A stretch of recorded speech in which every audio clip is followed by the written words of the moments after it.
આટલા સમયાંતરે મેળ થયા બાદ અમુની તમુ તરફથી આવા વાંક વચનો સાંભળવાની અપેક્ષા નહોતી. તારે શું અમારા મોણી સાંભળવી છે? અમુ એ જાણવા આતુર છીએ કે અમુની યાદ આવી કે નહીં. લે તું કઈ સુવાળી સુકન્યા કે તને યાદ કરીએ અમે?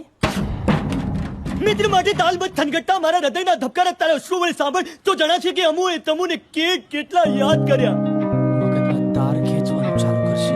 વાઘાની વાડીમાં ઉગેલા સેતુર વાઘા કરતા વાંદરાને વધારે યાદ આવે. દિવસે ચમકતા સૂરજનું એક કિરણ સૂરજમુખીના ફૂલ કરતા ખેડૂતને વધારે યાદ આવે. ફૂલમાંથી ચૂસી લેવામાં આવતું મીઠું મધુર મધ ભમરા કરતા ચામડા રીંછને વધારે યાદ આવે. દરેક માની પહેલી તારીખે અર્ધાંગીનીઓને ખડી કરતા મૂડીની વધારે યાદ આવે. શ્રાદ્ધમાં મૃત પામેલા વડીલ કરતા કાગ વધારે યાદ આવે. ગાય ભાંભળીને ગોવાળિયાને વાછરડા કરતા બરીના દૂધની વધારે યાદ આવે. નાગ નાગેશ્વરીના ભૂમિના ગર્ભમાં રહીને દેડકીઓ કરતા વસંતનો પહેલો છંટકાવ વધારે યાદ આવે.